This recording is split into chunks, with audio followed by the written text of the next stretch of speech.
Well, hey everybody, I'm live, and we're going to see if we can make this work. Our internet here in Panama sometimes leaves something to be desired, but we're going to do the best we can here. I'm Chuck Holton, and I'm not in Israel, as you can tell. I'm back at my home in Panama, and very happy to be here, if only for a couple of days. I unfortunately am not going to get very much time here this trip, and I haven't been getting much time here lately. So first I want to make sure you all can hear me. Sounds like you can, so that's good. And so let's talk about what's going on in Israel. I'm not going to spend a lot of time on here today, but I'll take a few questions at the end. So if you have a question, save it till the end and write the word question in your comment, and then I'll be able to see it. But like I say, I'm back home in Panama, and very happy to be here. It took me all day yesterday flying from Amman, Jordan to Washington, D.C., and then down here to Panama. And you were worried something had happened to me. Well, what happened to me is I got to come home and see my wife, which is super nice.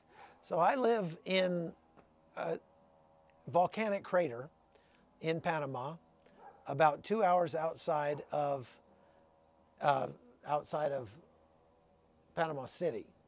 And Cher, if you only want to hear about Israel, then you're going to have to wait, because I'm going to talk about Panama for just a minute, because there's something going on here that's news, and you're going to have to just wait or go somewhere else.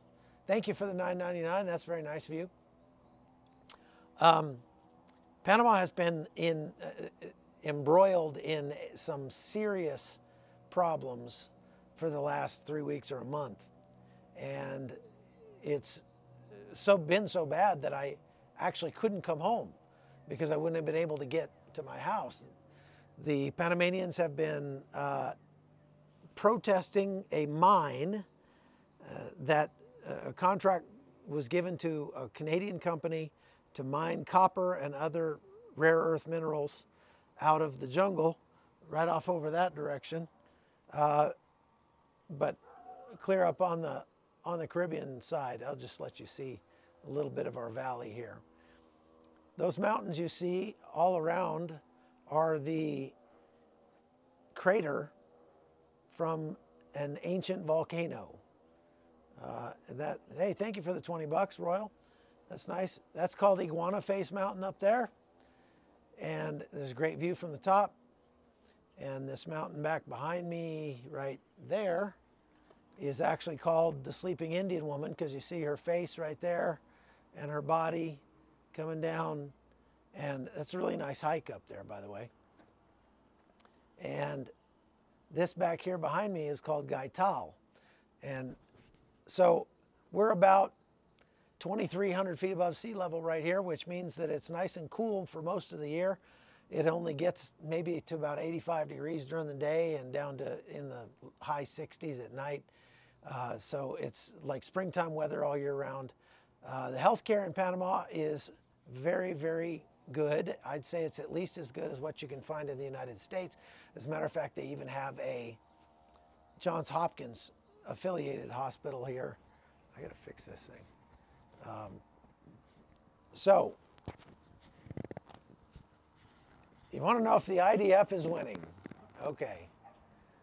Well, let's talk about that. I'm going to give you a quick update on what's going on in Israel, and then I'll take some questions. So, the IDF has made good progress over the last 24 hours. And the way we measure that, if you remember, if you've watched some of my other videos, you know that I said before the way that I would measure their success is by whether or not the rockets stopped flying out of Gaza. Because it was amazing to me that the rockets, they kept firing rockets even after the Israelis had pushed in and had taken over had surrounded Gaza City. There were still tons of rockets coming out. Well, they say that now, as of the last 24 hours, the number of rockets coming out of Gaza has dropped by about 80%. And an 80% drop in the rockets coming into Israel is a pretty good deal, if you ask me. Not only that, the Israelis took over the parliament, for the Hamas parliament building in the center of Gaza City. It'd be like having them come and take over, you know, the Capitol building in Washington, D.C. or something. So, yeah, it looks like you can live in Panama quite happily. I love being here. Unfortunately, I was only here for about 30 days last year. And so far this year, it hasn't been a whole lot more than that, maybe about 90 days out of this year that I've gotten to be here. But that's my job. So the IDF is doing well. Now, from the videos that we've seen coming out of Gaza, and I want to explain something about those videos. When I started doing this job 20 years ago, I was the guy that went in and filmed those kind of videos.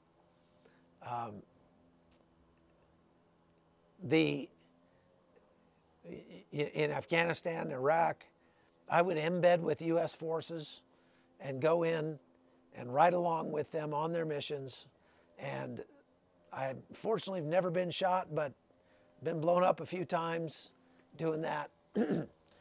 That's the real dangerous part of the job. Excuse me. That's the part that I love to do. It's the part that I feel like I was made for. But in this war, it's just impossible because the IDF is not allowing anybody to go in and embed with IDF forces. What they're doing is instead they're giving cameras to IDF soldiers, and the IDF soldiers are filming what they're doing while they're doing it. Then they can run that through the admin or the intel guys, make sure they're not giving away any information that they're not supposed to give away, and they can release footage that everybody can have of what's going on, and that keeps the journalists safer, whether they want to be or not. Personally, I would rather be riding on the back of a tank into Gaza, but they just are not allowing that. They're not allowing journalists in there right now. And so, other than their own people, that's what you get. So it kind of bugs me a little bit when people say, oh, you're just on the, you're just enjoying yourself in the lap of luxury in Jerusalem and not actually going into real hard areas. Yeah, you saw CNN video of their guys in Gaza. They put them on a bus and they drove them just over the border into Gaza, and they brought them right back out. And then CNN splices that in with footage they got from the soldiers that are filming in Gaza and makes it look like they were in Gaza, but they really weren't. And they let Fox News and CNN and BBC in a couple of agencies like that do that at the beginning there for a couple days, and then they came out with a memo and said, we're not going to do that anymore for anybody else.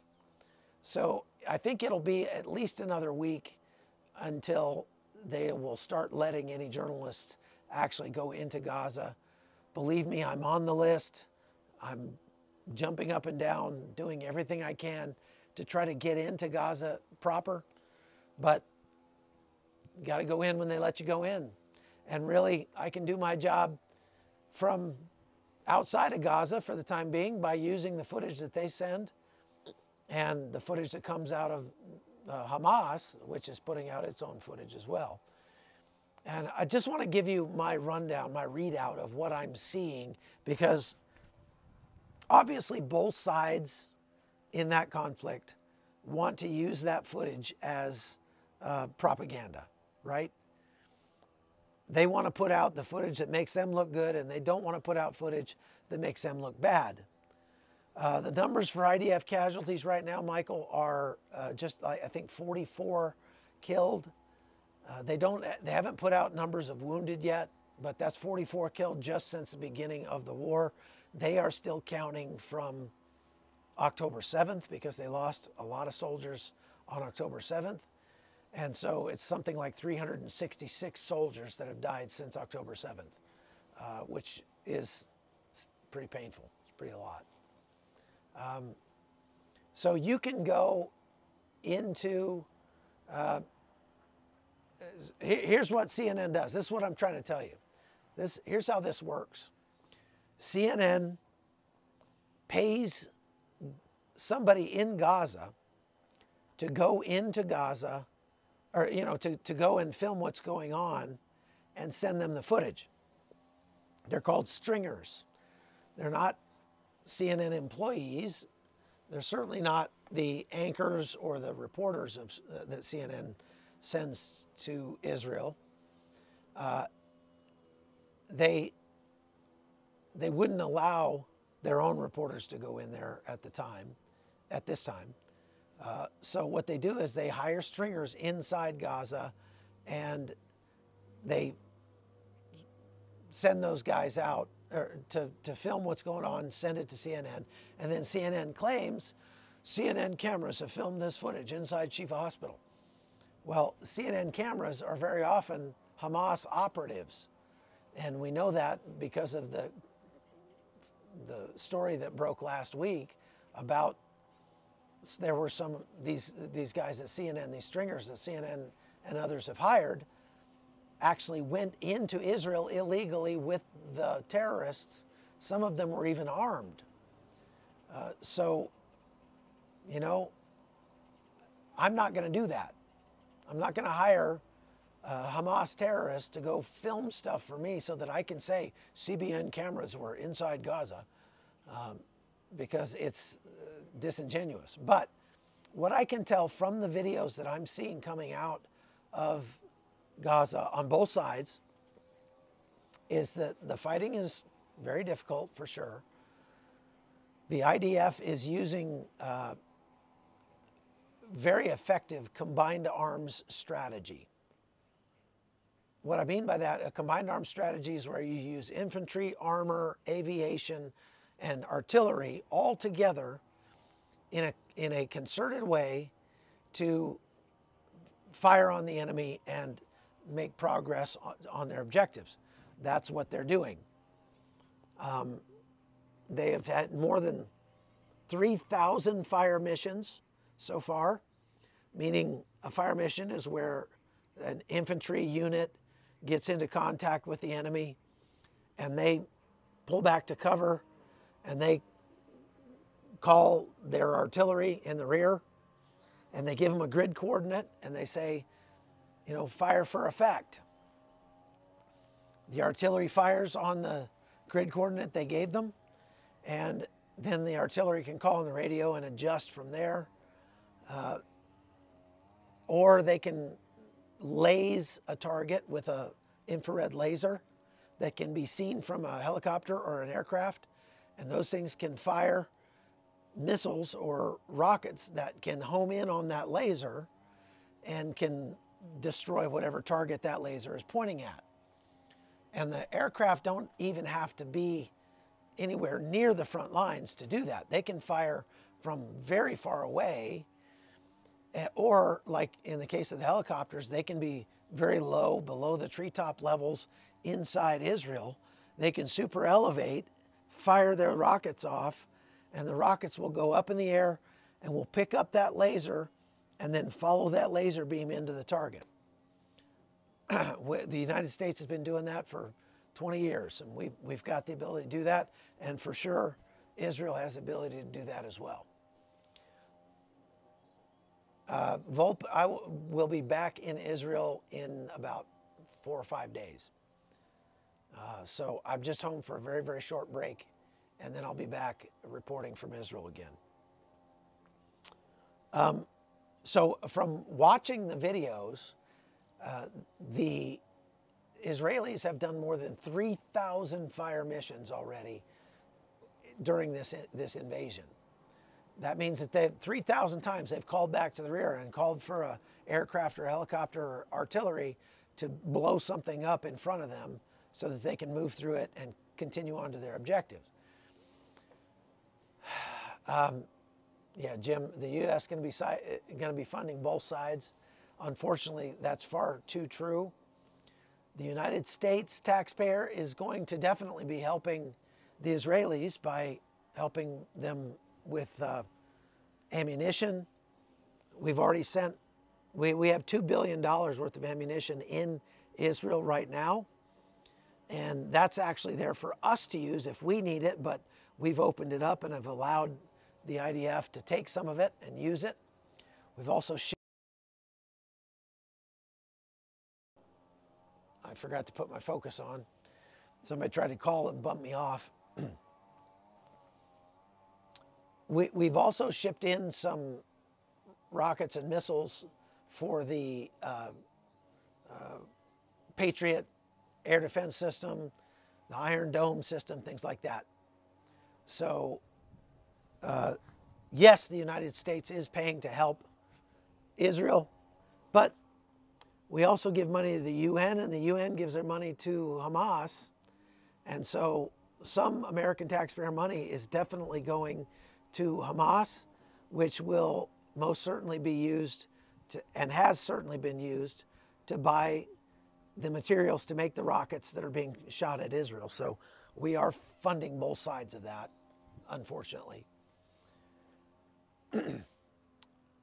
Drifter says, do I have any information on whether Saudi Arabia is involved in this? Yes, Saudi Arabia has shot down more than one drone or missile coming out of Yemen.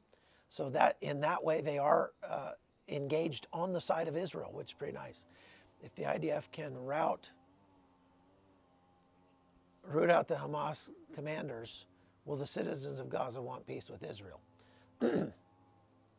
Well, that remains to be seen. That's a very good question. We have killed many of their commanders already, but they're still fighting. So I don't know if you could say that we've cracked that nut yet. Let's see. Go Saudi. Like the Haitian Civil War, is it even legal to fund both sides of a war? Well, I don't know about legal, but it happens all the time. We certainly funded both sides of the war against the Taliban in Afghanistan, unfortunately. The United States was paying $1 billion a week to the Afghan government for 20 years. And some of that money got siphoned off or stolen and taken and used to support the Taliban. Also, the United States was paying to build infrastructure projects in Afghanistan, and let's say a road or a bridge or a micro hydroelectric plant. And as a part of the contract, we were hiring, these weren't American companies. These were Chinese companies, Italian companies, whatever. And what would happen is they would show up to build a road, and they would start bulldozing, one day or whatever, and then a guy would show up and say, hey, I'm your friendly neighborhood Taliban representative. I see you've got some nice equipment here. If you want that equipment to be functioning tomorrow, we need 15% of your budget.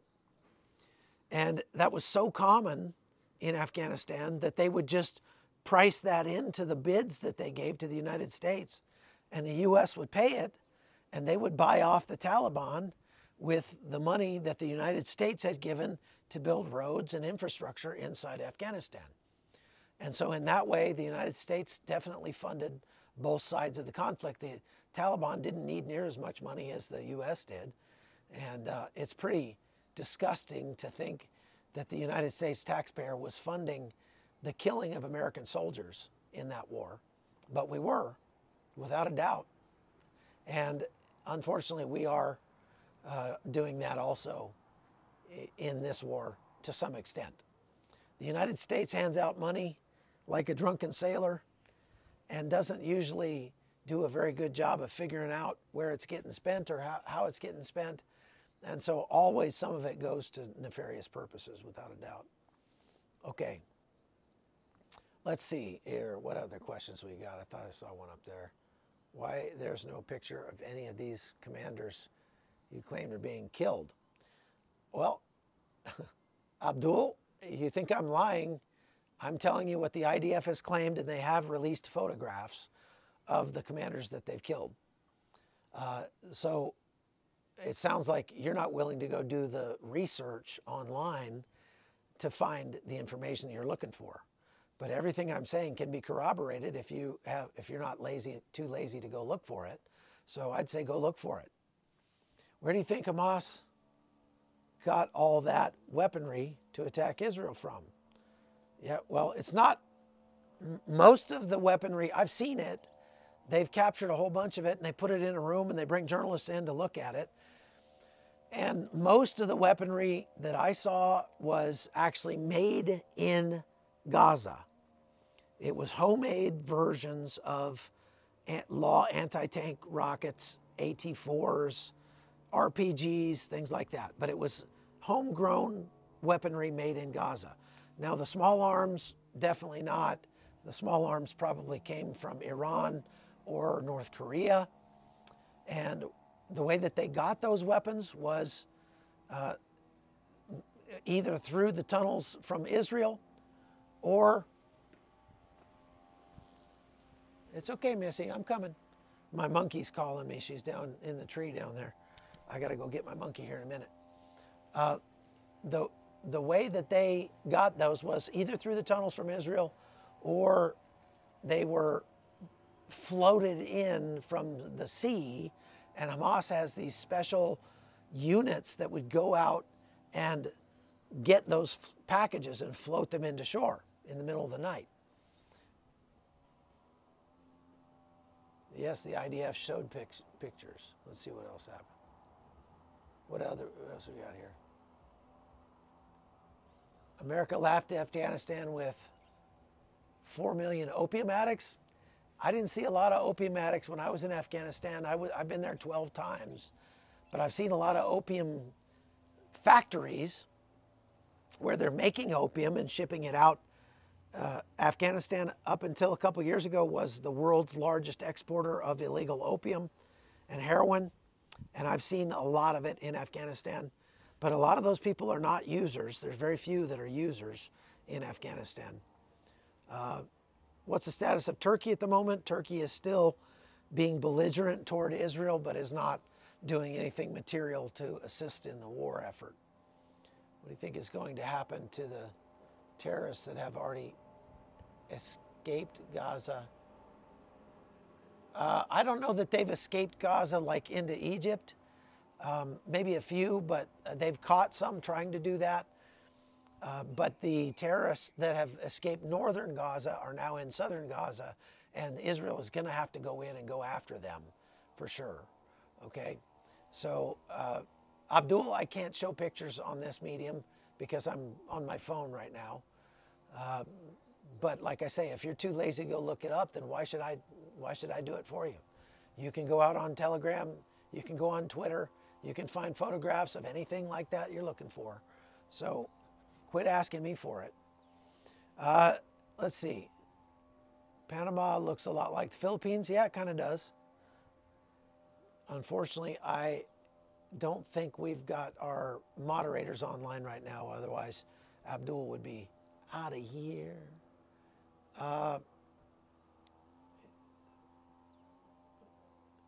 Terrorizing.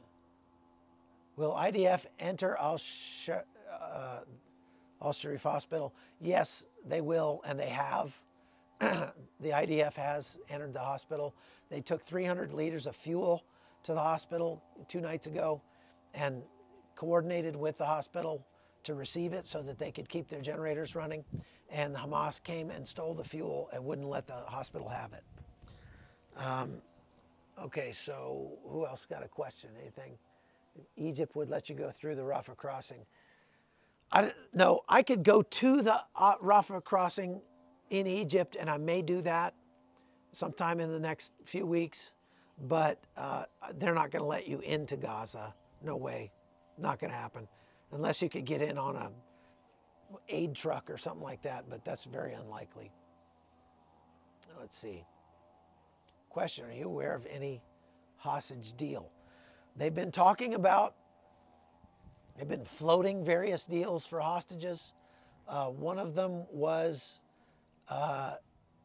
they were going to give up 50 hostages for a 5-day ceasefire. That was Hamas's idea. The IDF rejected it, and rightly they should have.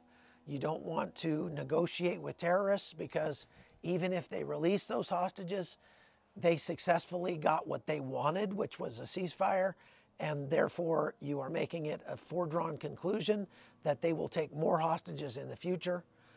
The only thing you can do with terrorists is kill them. You cannot negotiate with them. Anytime you try to negotiate with them, you make it worse for everybody. It's like feeding the ducks. If you feed the ducks, you're going to have more ducks. And that's what happens if you negotiate with terrorists. Okay. Let's see. Any more questions? Can Israel go wherever in the region to get the hostages with force? Well, no, they can't. They haven't taken the southern part of Gaza yet, and that's likely where most of the hostages are. And they're going to have to go in there, but they haven't said anything about their plan to do that yet. What is the percentage of Gazans' death? How many Gazans have died? Well, the Hamas guys say that 11,000 Gazans have died, but you got to take that with a grain of salt. I think it's far less than that. There's no good count of the numbers, actually. Okay, let's see what that says. Hi there, Chuck. Could you please make an assessment of future Hamas activity attacks in Latin America? Okay. Hezbollah does have a serious presence in the Middle East. I'm sorry, in Latin America. They have training camps in Venezuela, down in the tri-border region of Argentina and Paraguay and was that Uruguay. So there's a sizable and growing presence by Hamas and Hezbollah here in Latin America. They have not, as far as I know, done anything in Panama yet or Costa Rica, but they certainly could. And with all of the people coming out of Venezuela, they could very easily perform terror acts in Latin America. And indeed they have before, back in the 90s. They did several terror attacks, one here in Panama. They blew up an airliner here in Panama and killed 30 people maybe, something like that. And that was perpetrated by Hezbollah and was the day after they attacked an embassy in Argentina, I believe. So yes, very much. Let's see. Check on the monkey. Missy. She's calling to me down there, but she's fine. She's in a tree down there. I'll show you. You want to see the monkey? I don't know if you can see her or not. Let's see here. Showed people on my own podcast. If you want to follow my podcast, folks, you can go right here on YouTube to The Hot Zone with Chuck Holton, and you can see a lot more about my monkeys. Hey, there she is down in the tree. Missy. Missy. There she is. See her? So she can't get away, but she's fine. She's jumping around. She's just getting lonely. She wants me to come get her. So, somebody had a question. I missed it. Sorry. Let's back up here. Let's see. You can follow my podcast on The Hot Zone with Chuck Holton. I encourage you to do that. I put a lot more fun stuff up there. I did a live from while floating in the Dead Sea night before last. Let's see here. Where was that question? I saw one come by. From South Africa, do you think Hezbollah will further escalate their effort in the north? Well, they are actually. Today, there's been a further escalation in the north by Hezbollah to the point that Netanyahu and President Herzog in Israel had to come out with statements again warning Hezbollah to knock it off, because they're basically saying, you keep it up and we're going to start bombing Beirut, and we're going to make Beirut look like Gaza, and so you better knock it off. But they are firing lots of anti-tank missiles across the border from Lebanon into Israel, and it has gotten worse for sure. It is escalating on the north, and that's not a good sign.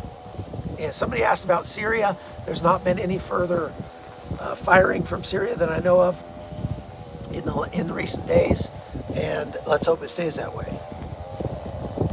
Let's see. Thank you very much. When I return, hope you can visit Christian groups, family in West Bank. Okay. Oh, the Hayovel family. I plan to go back there for Thanksgiving. I want to go up there and celebrate Thanksgiving with those guys. Those guys are great. I just did a story about the cowboys that are up there with them right now. If possible, Hamas tunnels are under Egypt as part of their strategy. They do have tunnels into Egypt, but Egypt finds them and wrecks them. Egypt doesn't want those tunnels there. So to have an update on a report on March for Israel in the USA. No, I don't. I haven't read about that. I haven't been in the USA. I feel bad for Palestinians and who will control Gaza and the West Bank after the war. Yes, I feel terrible for the Palestinians. It's terrible what's happening to them, but you get what you vote for. And you can't blame Israel for what they're doing. They have to do something. So it sucks to be you, but it's very, very sad. I said the other day, war is such a waste. And somebody got really upset at me for saying that war is a waste. I'm not saying that it doesn't have to happen sometimes. But if you don't think war is a waste, you've never seen a war. You've never been to war. War is absolutely wasteful. It destroys lives. It takes people's time. It takes people's money. It is absolutely a waste. And sometimes that waste has to happen. And in this case, this war, I think, is completely justified against Hamas. But, okay, do you feel that Palestinians... Oh, so I don't know if Palestinians will have full control over Gaza ever again. The Israelis are talking about they are going to administer it from now on, but they haven't decided fully on anything yet. First step is to wipe out Hamas, and then they'll decide what they're going to do. Okay. Yes, I'm glad I made it home. How can...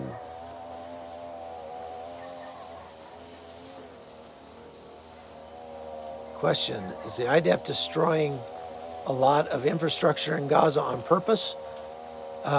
They are destroying anything that could be used by Hamas to fight against them. Oh, finally that weed whacker stopped. Never fails. Are the military contractors included in the number of U.S. troops based in the countries near? No, they're not. That's one trick. Virginia, that's a very good question. There are thousands of troops in the Middle East, across the Middle East, in bases in everywhere from Iraq to Syria to Jordan to even Israel. There's one American military base in Israel. No more hostages have been released. But this is a trick. They say, well, we've got 900 troops here, but they actually have, there might be another, 3,000 Americans there that are there working as contractors, and they don't count those guys, because if those guys get killed, it doesn't have the political cost that it would have if an American soldier gets killed. So they like having contractors there for everything they can. I've been on missions in Afghanistan where there literally are no U.S. troops. The guy flying the helicopter, the guy on the machine gun in the door of the helicopter, the guys running off the bird and doing the mission are all contractors. There's no U.S. troops whatsoever. Pretty amazing. I missed a question there. Has the IDF thought of pumping sleeping gas into the tunnels to rescue hostages? I get that question a lot. That would actually be against the Geneva Convention. And it's not as easy as it sounds, because if you pump a little too much sleeping gas in, then you kill all the hostages and the people in them, and the bad guys. Russia found that out the hard way when they tried to pump sleeping gas into a theater many years ago that was taken over by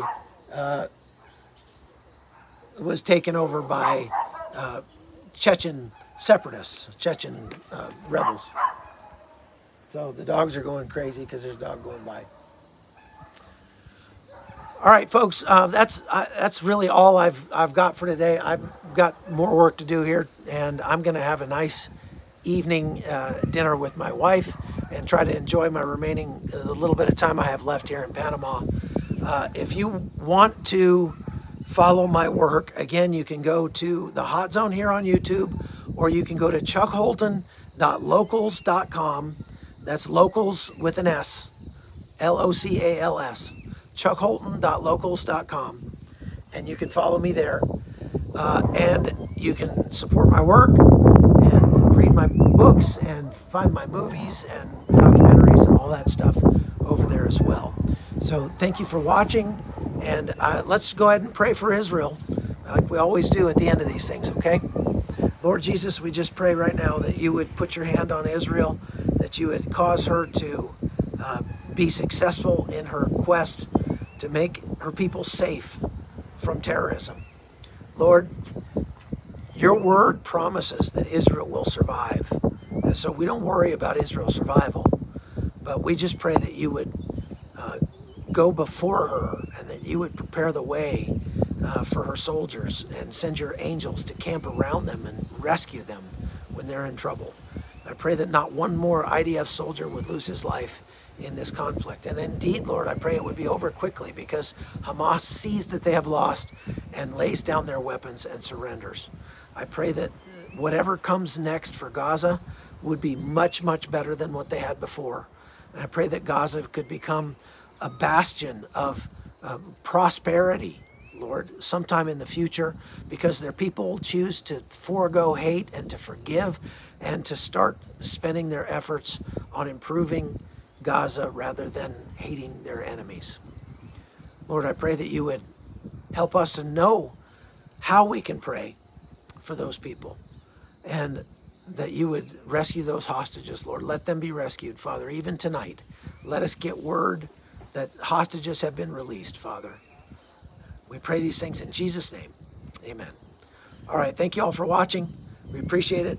And oh my goodness, I ought to just turn the camera around and let you just watch the sunset, because it is amazing. I zoomed in. The view up here is the reason I bought this house. Is that not amazing?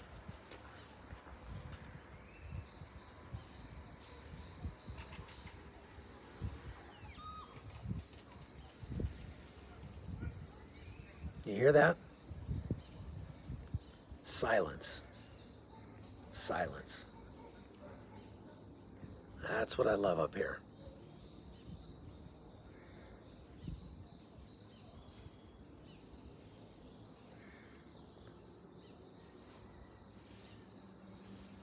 Very, very nice to come up here and just sit with a cup of coffee in the morning, watch the toucans fly by and the parrots, and just pray and read my Bible and thank God for such a beautiful place.